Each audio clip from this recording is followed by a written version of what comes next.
Welcome to the Beauty Pro Wellness Podcast, the podcast that mixes wellness with personal development tips and info specifically for beauty industry professionals. I'm your host, Abby O'Sullivan, a longtime esthetician and lash artist turned wellness coach. With burnout and health issues on the rise amongst my beauty pro friends, I know we need a space to come together, to learn, support each other, and get the push you need to take care of your health. Together, we'll dive into topics like mobility training for a less achy body, managing stress and the chaos of running a business and handling clients, setting up your self-care routines, and so much more. You deserve to feel as good as your clients do when they leave you. Let's make time for you, starting with this podcast.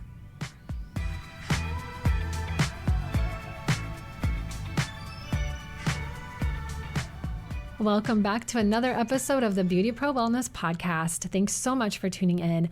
I am so excited for you to hear this conversation with between me and my pal, Tiana Sayo from The Lash Exchange. She is a lash artist, an educator, and business owner, and she is lighting this podcast up today.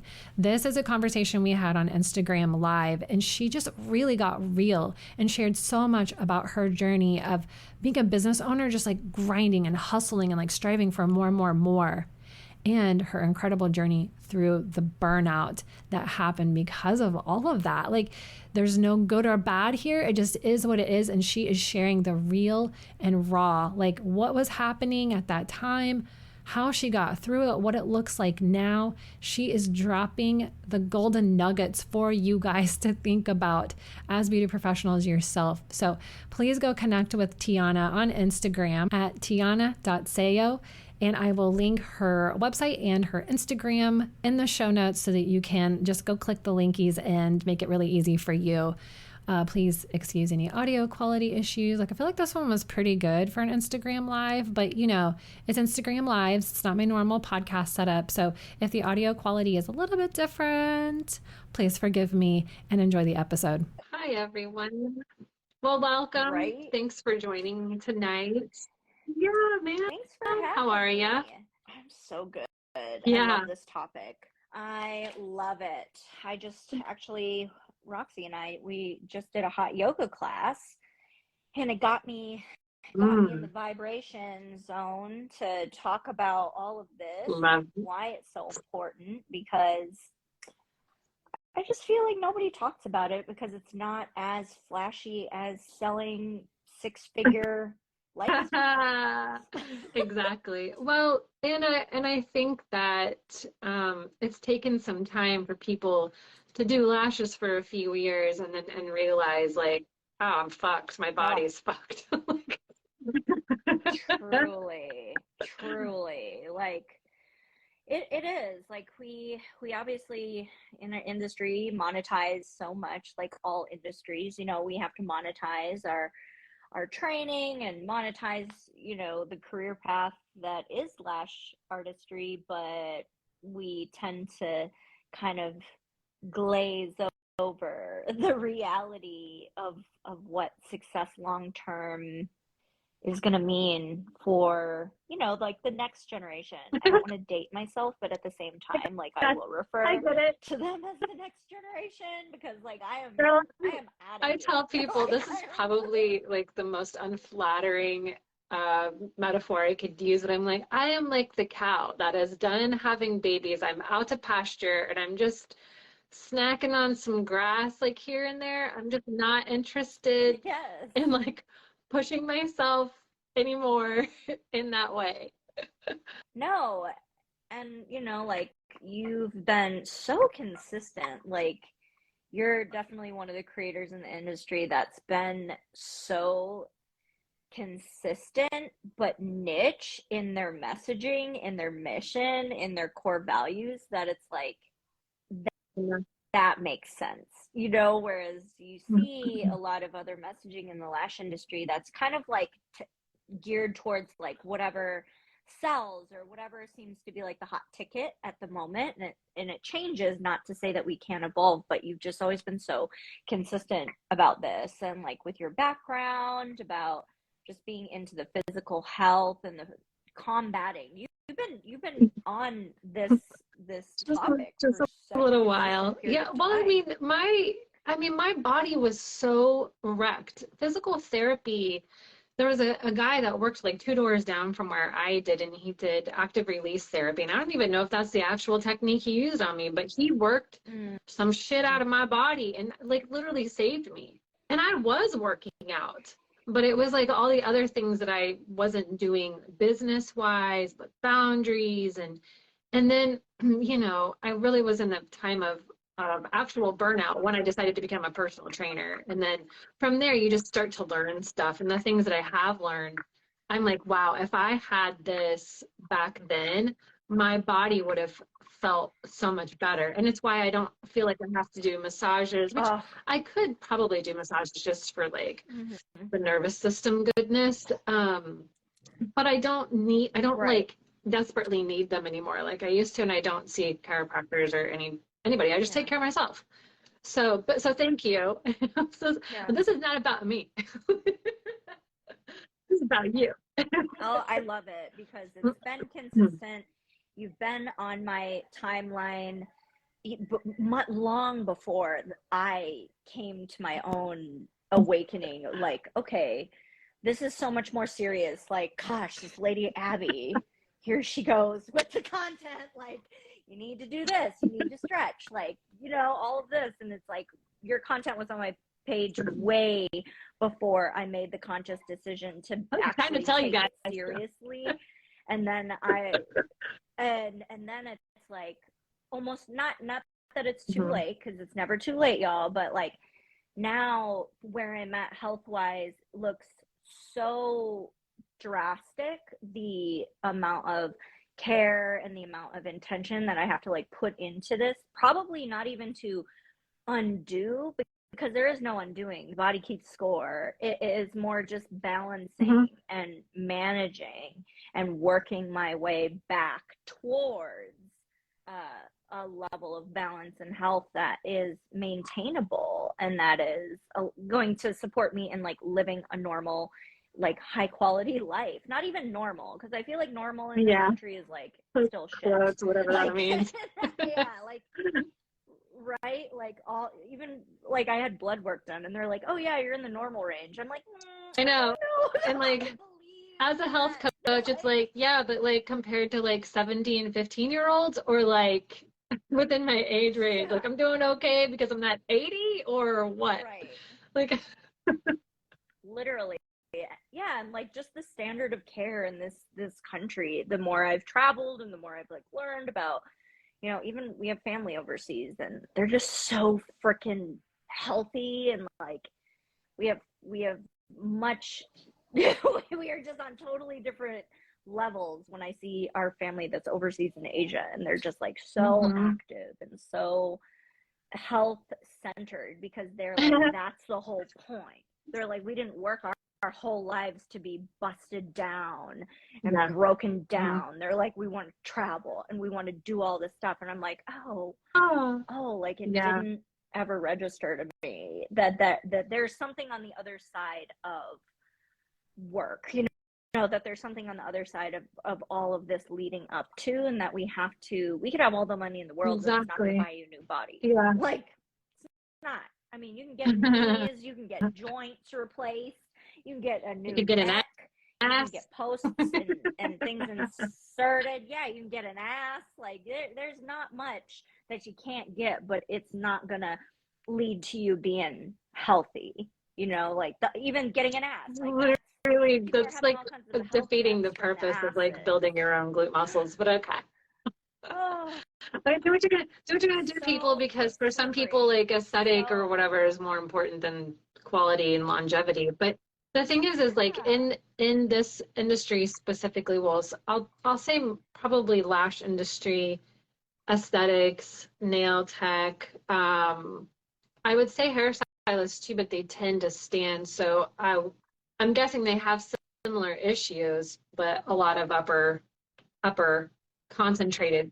Maybe I would have to talk to them. I would love to talk to them. But when you start to think about what you want to do when you get into this profession, you're just like so excited, and you're like, yeah, I get to play with people all day and like their faces and make them pretty. But we're like glued to a chair all day. And lash artists, and I would say nail techs specifically, nail artists, I don't know why I like using that interchangeably, but are really stuck in one position, like for times, lengths of time. An esthetician, like least you get to get up and like move a little bit. You still have that repetitive strain on your wrists, on your hands, and on your body. But when you're doing a full set, you remember how long it used to take you to do a full set of lashes? Hours.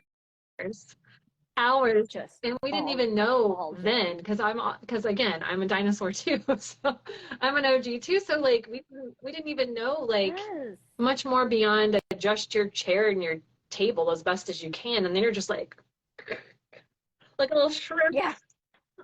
Even with our client positioning, we're like, lay on the bed, like what pillow? Maybe come back closer to me. I don't know. Pillow, like you know, like tilt the chin up, like the travel pillow, and like I always flip the travel pillow in reverse because when I people use go them, like and this, I'm like, oh, and then you can't see. I'm like, why would we put it the other way? That seems like the worst way to put it. And it's the little things that, you know, I didn't find for years and that I didn't take into account for years, that I'm just like, now we know so much more. Now you can watch a TikTok and have all the 4 tips for fine position and everything. Yeah. It's like, that's amazing. But I want the next generation, I want anybody who listens to this and you know, consumes either of our contents to understand, like, you really can't buy this stuff back. Trust me, because in my head, that was my strategy. I'm like, once I make enough money, I can do what I want. Like, well, you won't be able to stand up straight.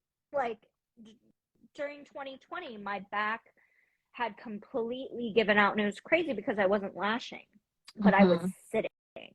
I was sitting because remember in 2020, like in the lash industry, it boomed like webinars, and it boomed like, you know, ebooks. And so we're going from sitting at the lash bed to sitting in a chair, or me like in the bed. Like I didn't even have a desk.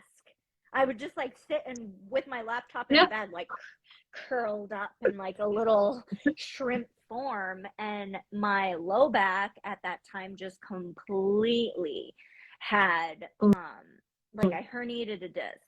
I went from sitting in the bed to my husband and I getting like a wild hair, and we're like, we're gonna rip up the entire front of our house and do like a gravel bed.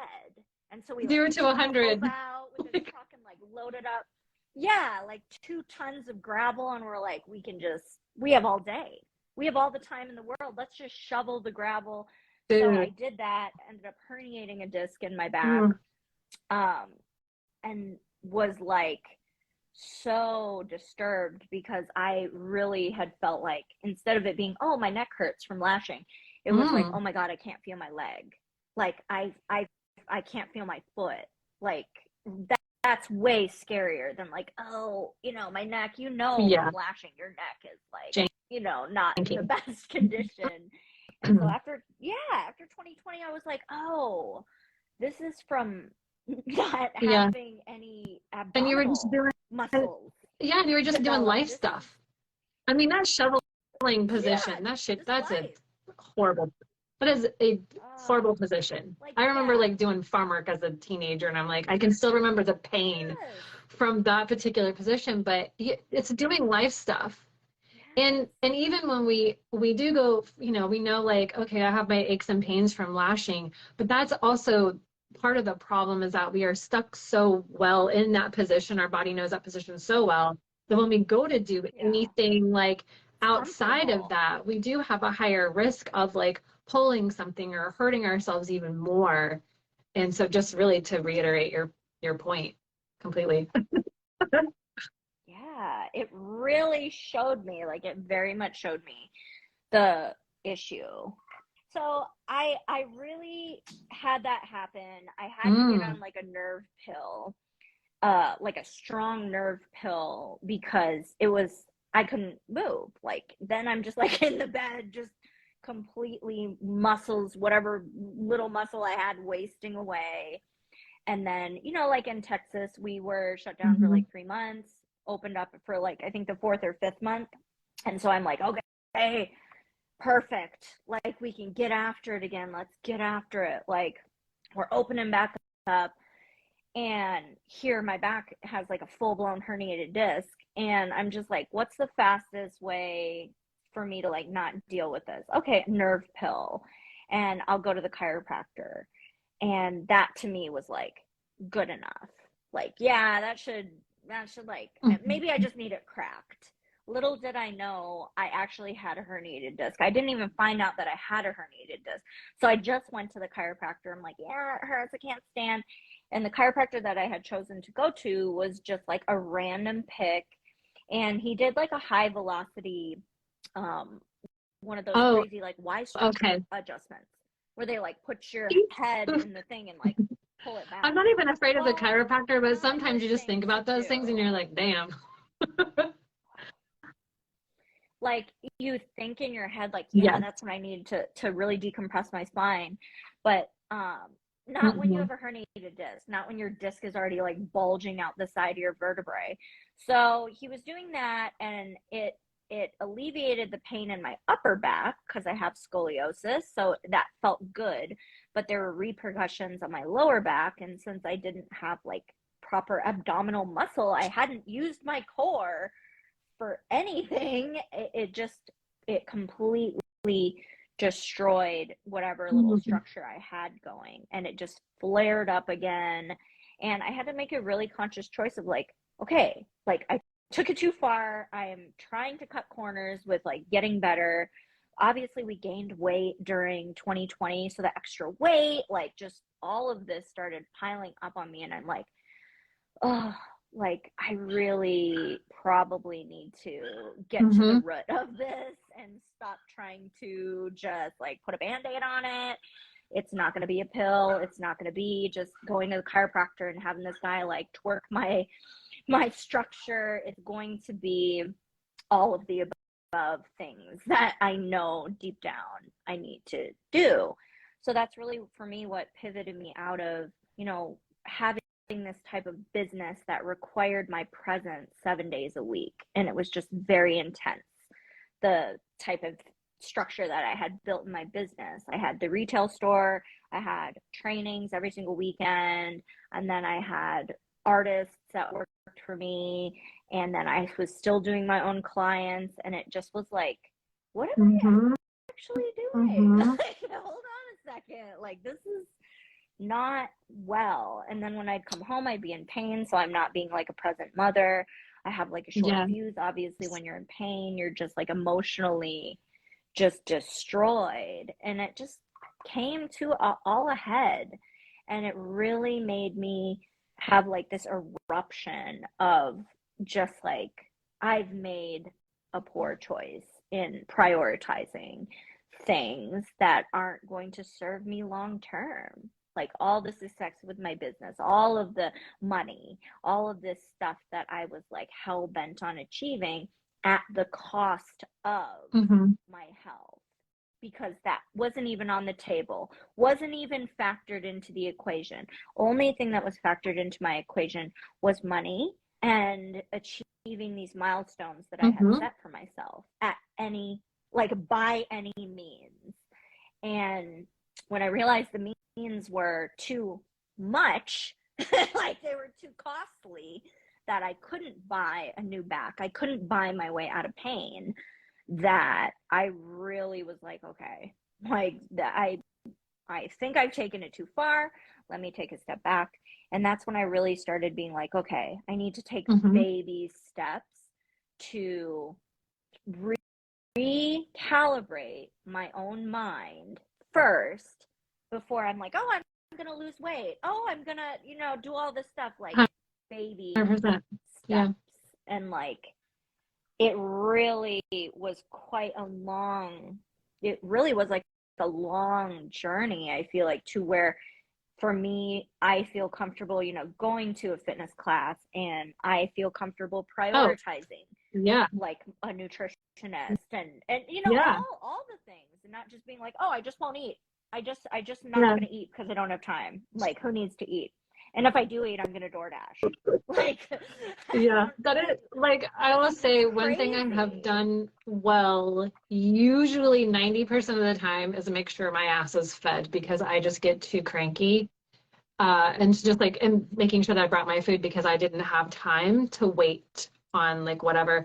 Plus, we don't really have, I mean, especially when my super, super busy days, let's say pre-COVID, because that's when everything is delivered. Like you can get everything now, everything. But then it was like, I mean, Jimmy John's delivered. Cool. And Mr. Goodsense, like, can't wait to eat some shite meats. Like, no, thank you. You know? Yes. Literally, like, let me get a big bread, oily meat sandwich. Like, and that was what, like, the location of my studio too is not in, like, where I live is very like woo woo with, oh, we've got salada, we've got all these salad places, we've got a sweet greens, the Bella Greens, we've got bougie health all shit. these things where I live. But my bougie health shit. But my studio, it's like Tex-Mex and fried chicken. Like, it's like Tex-Mex and literally like Golden Chip and Popeyes and Taco Bell are like the only actual things on the street. And so it was like, that's what we're gonna eat. We're gonna eat chicken tenders. Like, that's all we have to eat. So it really made me think, like, okay, it's not about this weight loss, because I've been in that culture of like, okay, we're doing keto, we're doing this, we're doing that. Like, that's not going to give you the health. Like, I hate to break it to you. It's not about the diet at all. It's not going to do it. Not about it. Like, put all that put it all away. That's like the last piece to the puzzle for me, was like, oh, what does my body, look like? What does my body feel like? What does my schedule look like? What do my body need for fuel? What is a blood sugar? That was my latest. That, like, literally the last piece of my puzzle was the food, and talking to a food person, a food expert about, where I felt like my energy levels were. And it didn't even start about weight loss. It was like, where are your energy levels at? Yeah, I'm like, oh, they're pretty shitty. Like, I'm doing all this activity, I'm drinking a lot of coffee. So it's like, I want people listening to this to understand, like, starting with your mindset, and like, if it's like this example, saying no to the last minute appointment and going for a 30-minute walk. Oh my God, sounds like a dream. To me, if that is like the mountain, right, that you need to climb, like, first of all, you're saying yes to too many clients because you're like, oh, I need this money, but you're breaking physically and mentally and emotionally. You're like, screws coming loose. Say no, no, N-O, spell it for you, and go for a 30-minute walk, like, outside, like, not at like a walk, like, you don't have to speed walk, don't give a shit, like, put a podcast on, put your phone away so your neck isn't like craned down, look up and walk outside and like breathe air. And that is like, if you do that instead of taking the extra appointment, ordering DoorDash, and then curling up in your bed and staying up till 1 a.m. binge watching your shows because you're like unraveling, you have just made like the left or right choice. You've just chosen an intentional path by just doing those little things. Not like, oh, I'm gonna food prep, oh, I'm gonna go to the gym, oh, I'm gonna count my macros. Absolutely. Like, no, like, you're like, I wouldn't have been ready for that shit, and I would have literally failed and then bounced back to the bad habits. Like, it's the bouncing, and that's why the yo-yo dieting, that's why all or nothing, like, oh, I'm gonna join Orange Theory, and I'm gonna freaking like, get crazy. It's like, or you could go for a walk. Truly, it is about like the baby steps. When that's the same with my own journey as well. Is it wasn't just like all of a sudden I was doing all of these things. It was little things, and I would say I was probably influenced by a couple of my clients, it was like, oh, I'm gonna try a protein powder and a fat burner, which didn't do well for somebody who has to sit still all day. So that lasted like literally probably a few weeks because it upset my stomach. And then it was like, oh, I'm gonna join a gym finally. I'm gonna get a personal trainer because I don't know what the fuck I'm doing. And I started setting boundaries. And I, like eventually you get some food guidance, you just kind of figure some things out and it just goes and goes and goes. But even in the last even few years, so like boundaries is a really big piece just because we're such people pleasers and so there's a million things I want to touch on. Number one, I was really glad that you mentioned like how the condition that you were in from working so much was affecting your home life because it does spill over. It spills over into even sometimes our business growth because if you're fucked up like mentally, if you're burned out, it's so much harder to like make that next move and to take care of all of the moving parts that you need to. And then you have your family or your relationships and your friends and all of this stuff outside of work. We are not just our work, which identity and being a lash artist is something I could talk about as well because I had the whole thing where I was like, that's my whole life. Like that's what I was living, breathing, doing for a while. And when it kind of came like to a crashing down type moment, I was like, who am I? What else could I be? I'm out the lashes. Like that's how everyone knows me. And also, talking about your goals for business and talking about a little bit like the hustle culture, the hustle and the grind. And and just shifting our perspectives on that. And you made that noise perfectly. Because I believe there are seasons for hustling. Like you're gonna have to work a little bit. You're gonna have to take some clients. Maybe sometimes when you were like, oh, I'd rather have the day off, but I don't really have that many clients, so I'm gonna have to go in or whatever. You might have to, I always say like set your boundaries and then just work within that just because you have to right away. Yeah. But you're going to have times when you're having to work, but you can still take care of yourself in those times. Even if you're doing the most basic shit, like eating to nourish your body, not eating to diet or not just like shoving whatever random in your, like being very intentional about it. Making sure you're getting plenty of sleep and making sure you're staying hydrated and making sure you're moving just a little bit. Like you can do that even in our craziest times if we can just look at those super simple things. And then, but I just, the thing is that we just get on that track and we just keep going and going and going. And we're just like building and building and building and building. And then all of a sudden we're like, holy shit, I haven't even taken a step back to adjust my schedule. And now I need to raise prices. And now I got to deal with that. And I got to deal with this, or I want to grow this way and this way. And I would love to just have you kind of speak to that a little bit, the lash hustle. It definitely, like what you just said, speaks so true. Oh, amazing. One of my friends is in here, Kaylee. And this is like a conversation I literally have with her constantly because she's a bit younger than I am. So, and she does hair, and it's like, man, you will hustle. You will hustle to achieve what? Like, what is the end goal? To have $1 million, to do XYZ, to, like you said, prove your identity. Like, I'm in therapy right now. Like, I haven't even talked about that on my channel. I had therapy today. I go once a week, and I am just now digging into the issues. So like why you want to keep going and grinding it. Oh, I love that. Yeah, because I was like, where do you think that comes from? Like, is it family? Is it culture? Yes, I totally get it. Okay, keep going. Yes. I'm like, why for the longest time was I so deeply obsessed with my identity as an entrepreneur? Like, taking lashes out of it, because I think the lash industry is a bit cliquey. It's a bit like odd. It's like a quirky place to find yourself. Noticed. So yeah, it's like, and it goes in waves. Have you noticed? Like very it goes in waves. Like there's just different big waves. Yeah. Whatever's cool. And whatever. Yeah. And like, okay, we're lash artists, and it's like, all right, this sounds weird. Yeah. To embrace the world. So as an entrepreneur, your identity is just so solidified in your success.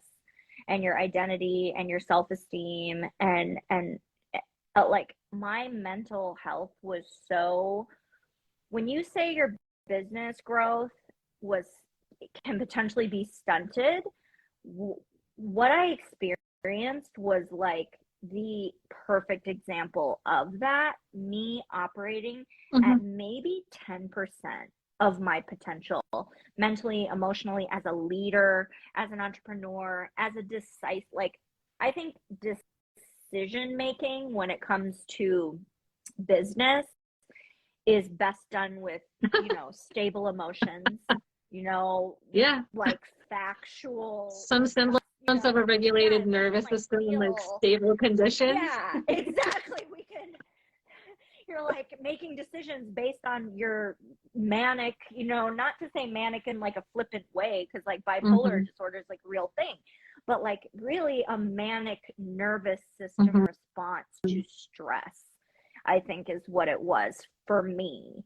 And what happened was I had all of these things that I had built up, yet I didn't have the capacity to make strong decisions. I did not have the capacity to be the type of leader that I'm capable of being in my sane, regulated nervous system place. And it made me confront my inability to pretty much regulate my emotions and really be a present, like you said, person in the home, for myself, for my family, for my business. It totally took all of that down for me. I'm operating at maybe 10% in all categories. Yeah, the business is still making money. Yeah, my family's still alive. Like my kids are still seeing me once in a while. But what state are they seeing me in? Like they're seeing me in this exhausted, disturbed, exhausted, not present state of mind, where I'm in pain, where I'm mentally and emotionally struggling with all these things. And it's just not something that, it's not a place you want to find yourself. And if you feel the words that we're saying, if they're like a little bit, hitting a little bit, you're feeling the tickle of that relating to you and how you feel, it's because your bare minimums are not met. The basics. Like, you think that people in a 9-to-5, the average person working a 9-to-5, even though they may not love their job, they're going to take that lunch break. They're taking lunch break. Maybe they're going to take sneak an even longer lunch break. They're going to just like relax in their car. When I worked in retail, I would go out to my car to eat, because I'm just like, I don't want to talk to people. We don't have that. We're talking to our clients, we're investing all this emotional stuff into our business, and it's like, what do you think you are? Are you superhuman? Are you a person that doesn't need their basic needs met, and that you're going to be able to function at an optimal level with a low battery? And that's what I noticed with myself, is I would get burnt out, just like your phone dying, right? Your phone, you're draining the battery, it's down to 5%. You plug it in, right? But you continue to use it. Your phone is plugged in, you continue to use it, it's at 5%, and then it stays at 5% because you continue to use it even though it's plugged in. It never gets a chance to fully charge. And that's what I feel like we do in this industry. We're like, we're going to take a week off. We're going to work really, really hard. We're going to work triple the amount of work before we take our vacation. Then we're going to take 2 weeks off, and then we're going to have to come back and have all this clientele backed up and all of these appointments to do because we took time off. We took time off, God forbid. And we have all these classes that we want to do, and we're an educator, and we want to book classes and content. And we're like, what? Like, what? This is very unclear. And it all started to get totally unclear for me. Then the health was just like taking its toll. So I wasn't getting anywhere. I felt like I wasn't getting anywhere in life, period. Wasn't getting ahead in my business in the way that I knew I was capable of doing. Wasn't obviously getting ahead in my home life. Things are like not going well because I have aging children. I have a 14-year-old. Like that's, I need to be in there. I need to be paying attention to what's happening. I need to be emotionally clocked in the best of my ability in order for that situation not to go off. You want to know what people would see from the outside if they're following on Instagram is that you do badass killer work. You're super creative and you're doing all these things. And that is like, love it. You don't see what's happening on the other side of that, you know, of all, and plus just the years that you've put in as well. Yeah. And that's, I mean, it's like social media is, and you know, I'm not into the, like, I've scaled back on social media significantly because obviously as a priority in my life, there are so many things right now that need my focus. Of course, I want to share messaging. I love doing stuff like this because it's a great way for me to still participate in things that I'm passionate about, use social media for a positive thing. But as a priority, there in the scheme of my life and what it looks like, it has to be certain, there has to be time allocated for other things. So like doing the photo shoots, doing that's my passion. That's what I love to do. Educating, you know, finding savvy ways to still do what I love to do that aren't going to drain me emotionally and physically, because I have made it my priority to now spend the time. And what's crazy is you guys don't admit how much time this stuff takes. Like, you'll be quick to say, yeah, to an extra client, but to leave your studio to get to your fitness class that you booked, which is 1 hour long, you need to leave 30 minutes ahead of time. So now you need to allocate 90 minutes to the fitness class. It'll take you 20 minutes to drive home from the class. You know, like all the time that it takes. I drop my kid off, go to therapy. Therapy's an hour. From therapy, turns out it's time to eat because I'm a human that needs food. Like, you have to be realistic about the amount of time that it actually takes to care for yourself, because the way you treat your business is like you have all the time in the world.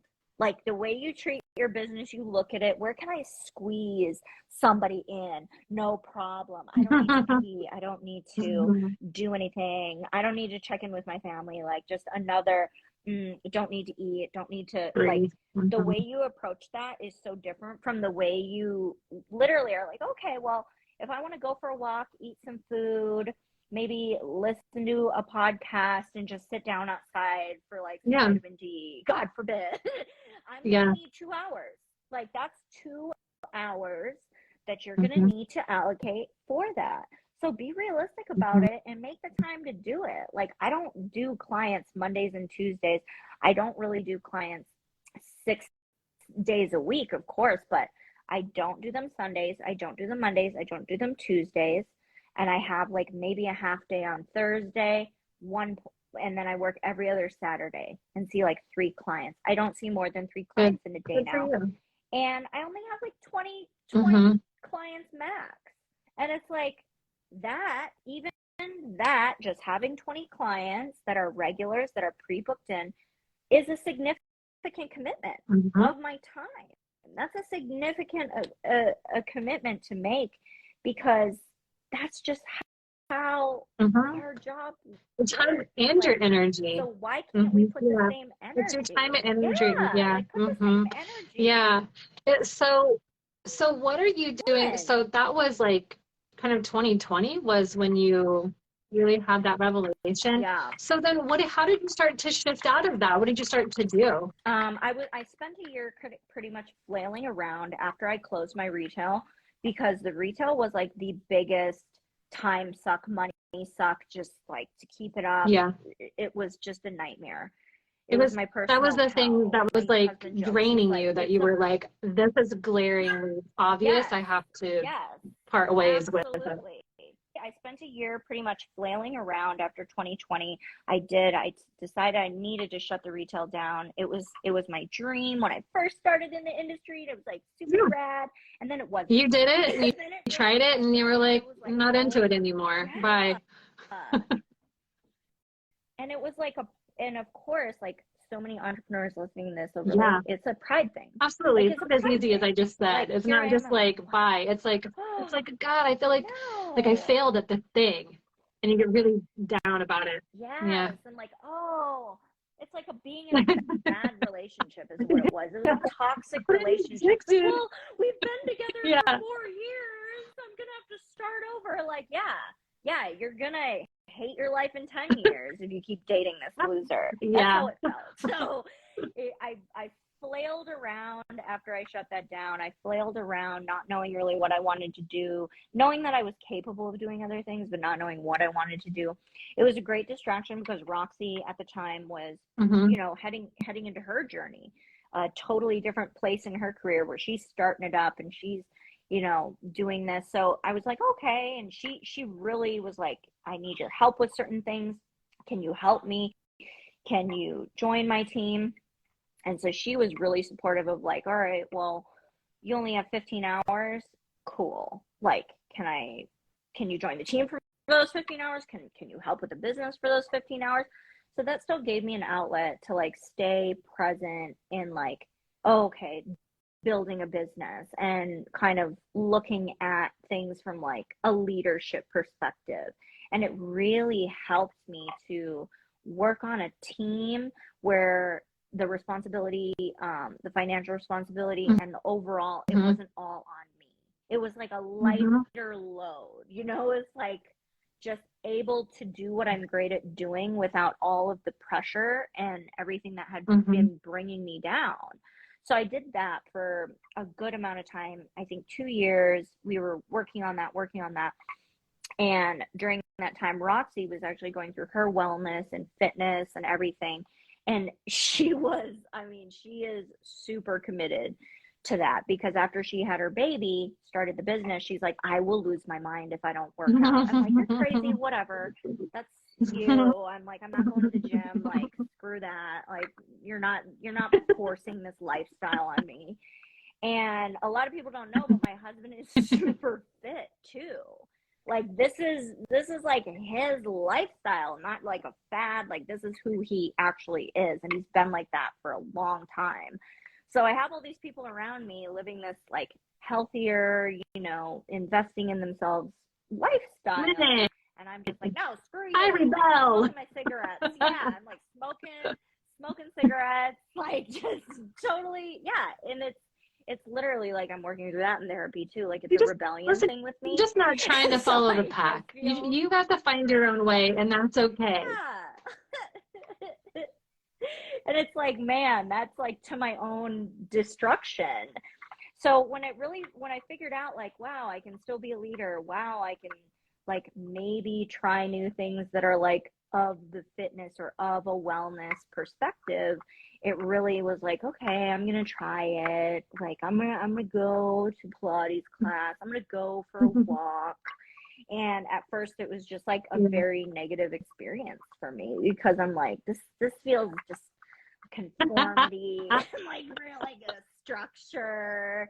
Like this is so lame and I don't want to do this type of attitude. And then I was like planning for this big trip. We went to Thailand and it was like, you know, we're going to be in the heat. We're going to be walking. We're going to be doing all this. And it was, my husband's like, you really do need to understand, like, it's a physical like you need that we're going you need to on. be Like, prepared. Down. Yeah, like we're going to be walking, using your legs and stuff. I'm like, oh, okay, like whatever. So I really found like a chiropractor that was a proper chiropractor with a great technique. And so I started working with them and the pain started subsiding. And so that was like, oh, maybe I can like walk around a little more. Maybe I can go out and Roxy and we're going to walk and we're going to do this little Pilates thing. And then from there, like I said, it just started stacking. And then my success in business also was stacking. Like you had said, it's like stacking over here and like stacking both. But I started at zero. Like I feel like I had to rebuild everything. So I started doing consulting for a number of lash businesses from the back end of businesses, be it financial consulting, be it creative consulting, which is like my main thing now, and curriculum education consulting for educators and education brands. So it was like, oh, like all of these years spent toiling in this godforsaken industry like, is actually paying off to where I can build a life that is not destructive. It is not toxic. It's actually positive. It's actually using what I still love to do. Even though the industry can be god awful, I'm still so passionate about what I do. So it really was like, okay, I'm going to stack a little block here, and then I'm going to stack a little block on this side. Like, okay, I'm going to commit to going to these classes, and then I'm going to commit to, you know, taking my eating seriously. I'm going to commit to therapy, and then I'm going to commit to like pushing myself in business to change whatever it is I was doing. So it goes just like when things are going poorly, and it's all going poorly, like when it rains it pours. When it's not raining and it's like growing season, everything grows. Like everything grows. So I think it's so important for people to be realistic about the mental and emotional aspect of where you have to be at to even make good decisions for yourself. There's so much to unpack there too, because you do have to hustle in the beginning, and you do, if it depends on your situation, obviously. Like at the time that I really started to grow, I was freshly divorced. And so not that I didn't have hours and not that I didn't sort of have boundaries, but I had to take care of myself. So a lot of people are like that. It doesn't matter if you have a partner or not, like you're in this to make an income. And so you will do what you need to do. But I also like having that giving and that people pleaser and that service mentality growing up in the service industry, you know, all of my stuff, bringing that into it. And, you know, not really having like a business mind either, you know, just like, I want to do this. This is fun. I get to play with people's faces. Like I never thought I could do this for a career, but having to shift your mentality around like, okay, it's not just about earning an income. How can I also like enjoy this fully long term? But you have to get to a point where you do, like you have to take care of yourself along the way, but you also have to feel like safety in that too.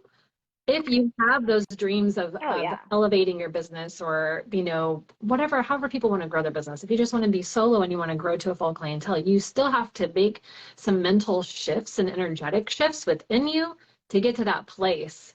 And it starts with like being able to take care of yourself a little bit so you can stay in that kind of regulated state.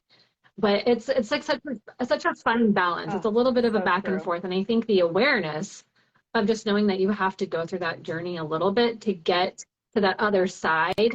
But you just have to know, like, I think one of the more important questions I ask myself these days is just like, how do I want to feel every day? Like, how do I want to feel in my life? How do I want to feel in the type of work that I'm doing?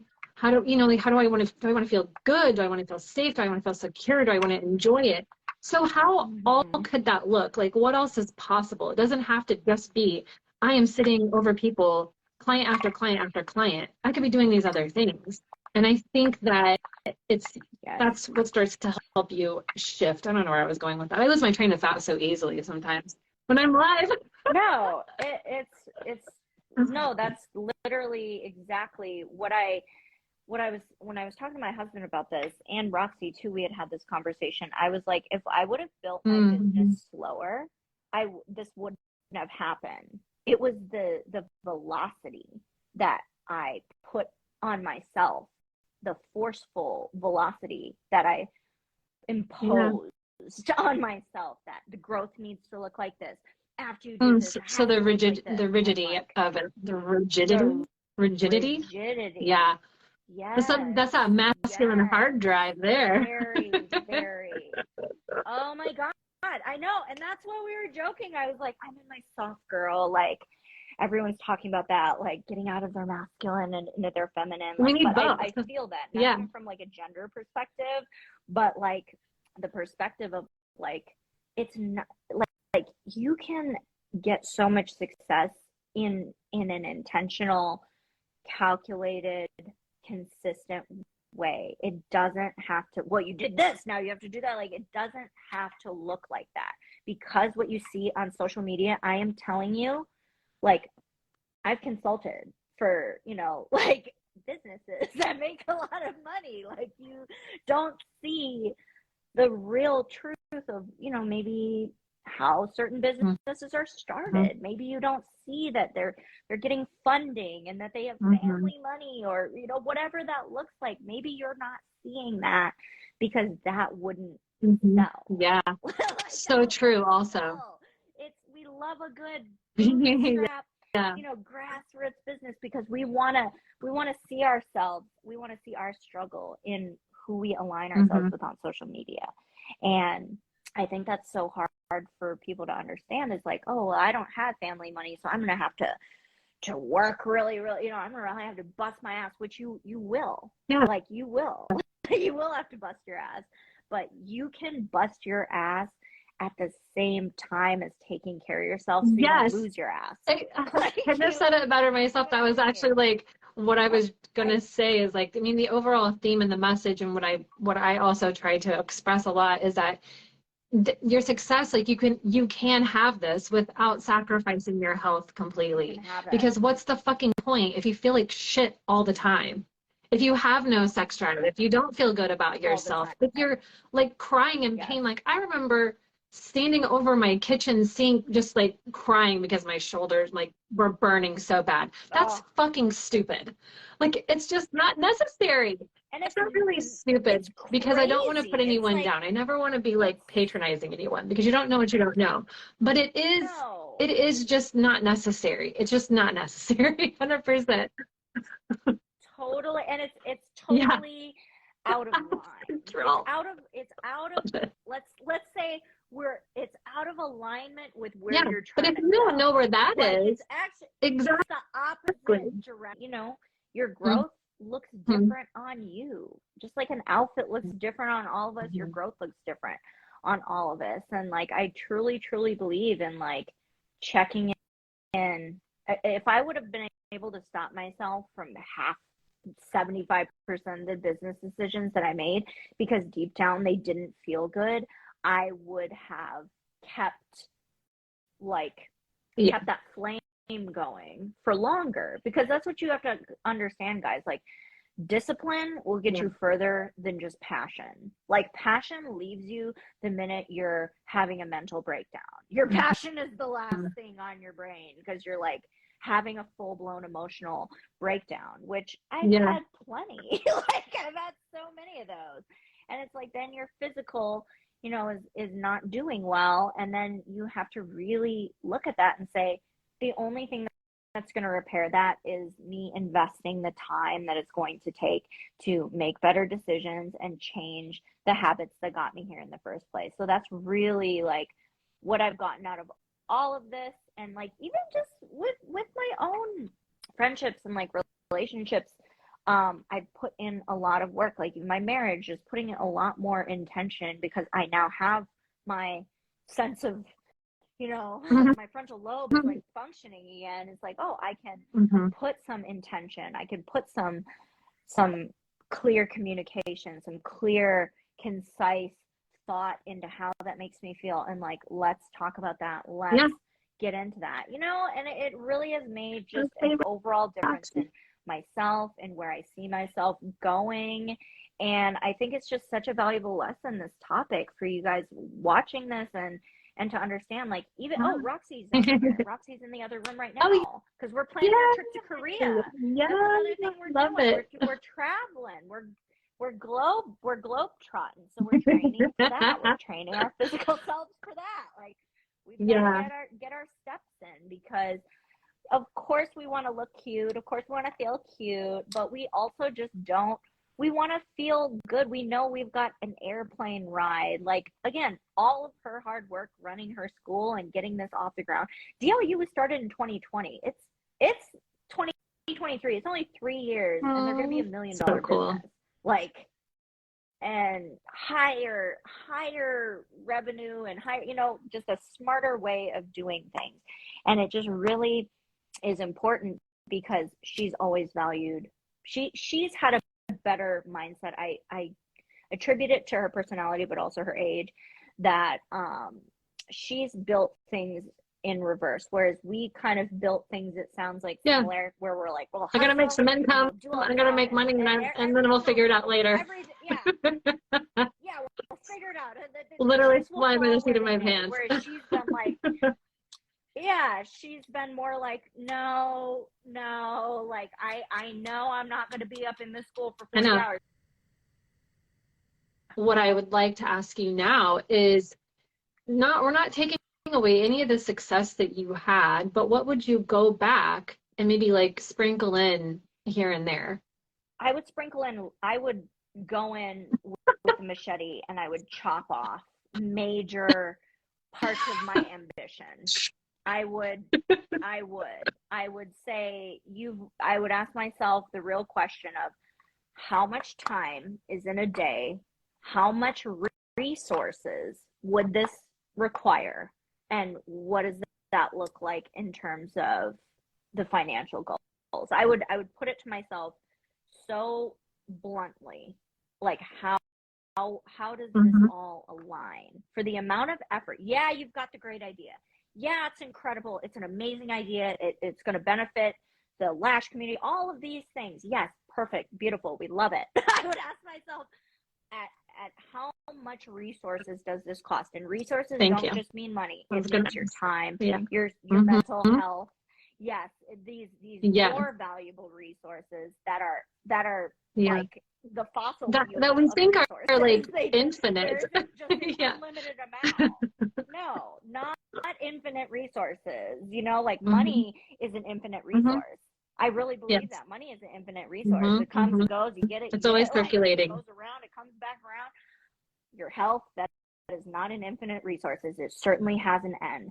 So I would really go back and ask myself, like, what is really important to you? Like you said, I would engineer my business based around the lifestyle first. That was my goal to live, and engineer my business. Okay, what financial goals would that look like to achieve that lifestyle? How many clients would you have to actually do, and what would the profit margins be to profit 6 figures? Perfect. Let's do the minimum on that. Let's get that minimum 6-figure profit and see what our lifestyle then looks like. Check in. Let's do that and then check in. I would do it in phases versus trying to everything all at once. Like everything everywhere all at once. I watched that movie, Everything Everywhere All at Once. I'm like, oh, yep. And it's a cultural thing. That's why I thought that movie was really funny too. Because I'm like, oh yeah, that's the culture. It's like, yeah. I guess it was like another different podcast or whatever, is on boundaries and how these things can be cultural, and also like within the family structure, things can be different. Well, a lot of folks have that, like, work hard to create your own value. Like, you are valuable if you work hard mentality. I definitely saw that. Like, my family were restaurant owners. There were not vacations. There were no vacations. And that's just what you did. You went to work and you worked and you worked. And now I'm like, I've gotten to where, obviously switching into a little bit of the online model of working. And it took me some time. Some days I still have to kind of fight myself that I don't have to be productive 18 hours a day. I just don't have to. Not for any fucking reason. I just don't have to. I got my work done in 3 hours. Great. Now you get to fuck off the rest of the day. Go for a walk, go work out. You get to sit around and create whatever, or sit on your ass. Like, I get to do whatever I want. And so, but it did take some time adjusting to that, and then stacking even more different holistic health practices, just meditations and journaling, and like really leaning into a lot of that, where I've kind of only dabbled in it before when maybe I kind of felt bad or whatever. Now I'm like, no, this is what I want every day to help me be. And I think that this is so key for the lash artistry community, the beauty world in general, is that creativity that you have inside of you. Like, that needs to be refilled. And so you have to give yourself those moments and more chunks of time to bring that back to you so you can continue to give it, so you can continue like to talk and take care of your clients and produce amazing work and not just hate it, not just for the sake of your physical self, but even just your emotional and mental health. And just like being able to give yourself that true, it's leaning into the feminine energy, you know, like the rest and whatever. But but it's like, it's passive nervous system alignment, like all the things. But I love that do you love Pilates? I love that you go to Pilates. It's so good for your strength. I love Pilates, and I actually, with that even, I'm going, you know, like you start, I switch studios. I'm like, okay, this is what my body can tolerate. This is where I'm at.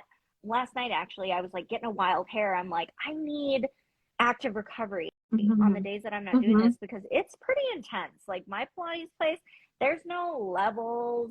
It's just all hard. Like there's no like level 1, level 2. It's just like you're going in, you're doing like weighted lunges, you're doing, you know, all this crazy shit. You're doing it.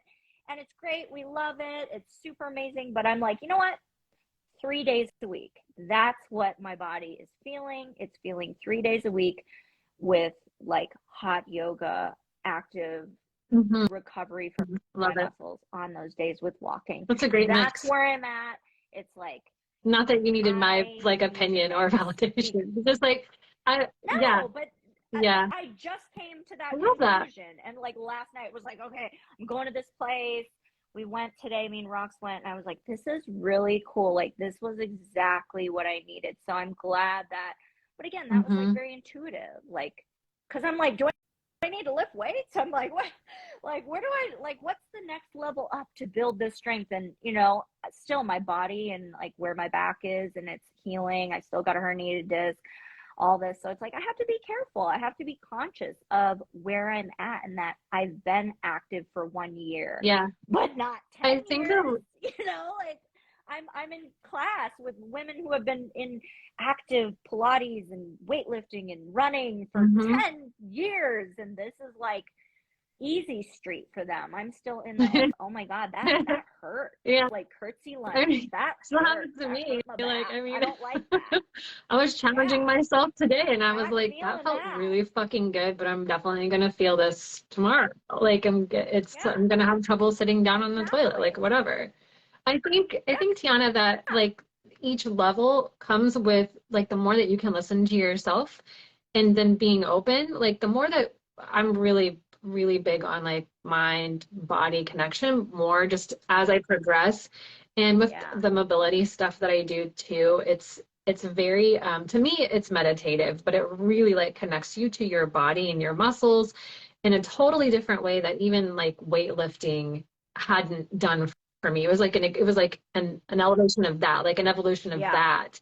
And then when we're talking about rest or walking, mindfulness, intention, and all of that has to do with just like connecting back to yourself, because what has happened in the way that we've been brought up and in society and the whole like eat less, do more, work harder, like do this, be that, like be the mom and the dad, like be all that you can be, except for we weren't joining the army, but we still got that message. So like I mean some people did, but like obviously, but and we get into lashes and we're just kind of doing more, like how can I do more so that they can get more. It just leads us to lots of stress, and then to kind of just ignoring like our body, like ignoring hunger signals, ignoring bathroom breaks, ignoring rest, ignoring this, numbing it out with whatever, but like substances, TV, maybe even too much sleep, because we can get into a freeze state, but whatever. I'm going to go on like too long of a tangent here, but it really disconnects us from ourselves. And the biggest lessons that I've learned in the past 7 years of my life are fucking listen to yourself a little bit more. Check in, like you said, just check in with what's in alignment, what you really want things to look like. And I don't even think I knew that I could think that way, you know? So here's your permission to think bigger and to think like that. And then to just check in with yourself and like, is this good for me? I think as you progress in your your health journey, like your nourish, what is good for Tiana's soul journey. It's just really checking in with yourself and like, where do I want to go next? And what do I want to try next? What am I open to now that maybe I wasn't before? Yes. Or where could I be? And I feel like Pilates was super random, but it ended up just intuitively, I was like, maybe this is like a great place to start. Because even, you know, with yoga, it's like, okay, these are like unsupported movements. Again, I haven't moved enough to even probably do any of those movements. So it was like a very gradual thing. And I think that anyone watching this, that's the message, y'all. Just take it. You know, you don't need to go and get a personal trainer and do all that stuff right now. Like that's I really love your like cancel the last client, stop taking the last client, and go for a fucking walk. Yeah. Walking is like my favorite old lady thing to do that everyone is like calling it hot girl walks and stuff, but I'm like, it's just so freaking good in so many ways. I could probably talk about it for 20 more minutes, but I won't. I firmly believe it. It's the baby steps, guys. Your content's amazing, Abby. I think people just need to like consume the content and like put it into practice, because this has been just a great this conversation's been so great. Thank you so much for sharing so much of your story. Yes. And because some of it's kind of hard to admit when you're like, I kind of did this shit to because I've been there too. Like I did that shit to myself, and I wish that I'd known better, but I don't. But that's okay, because now I can share my experiences and help other people. And maybe that's why I was like spent thousands of dollars on a physical therapist so I could freaking talk about it 13 years later. I don't know. Whatever. But I love it. Yeah, and I love it. Thank you so much for coming on and sharing, because I know people will see themselves in this conversation too. And I just want people to have like, give yourself permission to not be productive like all the fucking time. It's okay. And I'm not saying just like zone out and completely space out and disconnect all the time, but like download a meditation app and just try some shit out, or like get outside and just look at how pretty things are right now, hopefully wherever you live. And you know, just how can you nourish yourself today? Yes. And not spend money.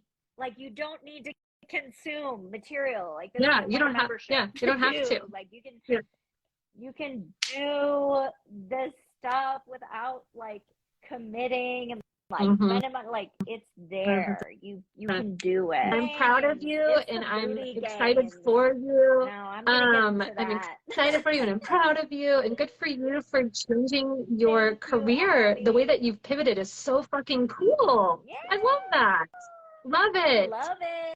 Yes. It's been a great time. It's been a great freaking time. Thank you, dear. Thank you so much, Abby. Yes, have a great night. Thank you so much. Thank you for tuning into the Beauty Pro Wellness Podcast. If you enjoyed this episode, hit subscribe so you don't miss out on new episodes, leave a review, and share with your friends in the beauty industry. Beauty Pro Wellness Podcast is produced and crafted by Wonder Podcast Productions.